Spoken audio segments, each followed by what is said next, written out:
Hello à vous toutes et tous et bienvenue dans ce nouveau podcast Osons avec la Lune. Et aujourd'hui nous allons évoquer ensemble l'éclipse solaire qui va avoir lieu ce 17 février, jour de la nouvelle Lune. 17 février, 13h03 pour être très précis, au niveau de l'heure française métropolitaine. Cette nouvelle Lune va avoir lieu dans le signe des Verseaux.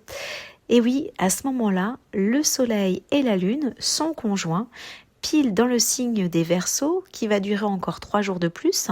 Et ce signe des Verseaux, nous parle de se dépasser, de donner vie à ses propres projets, à la réalisation personnelle et matérielle de toutes ces dimensions, donc faire régir par liberté, par mouvement absolu, innovation et même stimulation importante, puisque le Verseau est régi par la planète Uranus, qui est la planète des mouvements, qui peuvent être radicaux, qui peuvent être brutaux, mais qui sont porteurs de changements, de modifications et de beaux projets par la suite. Généralement, le mois de février, dans ce signe du Verseau, nous donne un petit peu les premières inspirations, les premières idées qui vont émerger pour mieux se réaliser dès le printemps, dès le mois d'avril, avec l'énergie du Bélier. Généralement, on ressent ces premières impulsions, ces premières envies dans cette période-là. Et effectivement, avec cette nouvelle lune couplée de cette éclipse solaire, on va avoir effectivement cette force, cette puissance de faire quoi ? De finaliser encore et toujours. Vous allez me dire, mais à chaque fois, dès qu'on t'écoute, Daisy, tu nous parles de encore de fin pour amener vers le renouveau. Et effectivement, on peut ressentir qu'on va être encore challengé sur les petits détails, les petites choses ou les grosses choses que l'on n'a pas encore totalement finalisées pour pouvoir nous ouvrir à cette nouvelle année qui démarre véritablement sur le printemps. Et donc, on est encore un peu challengé avec cette nouvelle lune éclipse. C'est pas confortable. Alors, on est dans l'énergie de l'air avec le Verseau. Donc, on sent que ça bouge, ça remue, ça souffle fort à l'intérieur de nous et autour de nous. Et donc, évidemment, on sent bien que on n'est pas très stable. Et forcément, ça va nous amener avec l'énergie d'Uranus à devoir déployer un mouvement qui peut être brutal pour certains, en tout cas un mouvement fougueux qui va nous amener à transcender les choses, à transformer.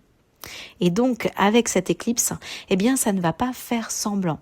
Elle va être effectivement douce, stimulante, chaude à la fois, parce que si on veut revenir à quelque chose de très concret, la vie nous pousse toujours à nous améliorer dans le bon sens, pas dans le négatif. Elle nous pousse forcément à nous dépasser, à nous surpasser pour aller chercher une nouvelle étape de compréhension, une nouvelle étape d'apprentissage pour l'âme et un nouveau dépassement de soi. Donc une nouvelle approche vers l'éveil de soi pour encore plus être aligné vers ce qui est le plus profond pour nous, le plus juste pour nous, le plus épanouissant. Et forcément, il y a des moments où on peut, par peur, par résistance, freiner les cas de fer. Et dans ces moments-là, si on freine trop souvent,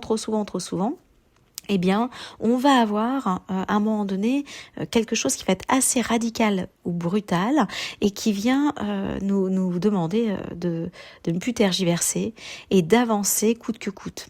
Alors avec perte ou fracas, c'est toujours ça qui est un petit peu compliqué avec l'énergie du Verseau et avec cette planète Uranus, encore plus avec cette éclipse.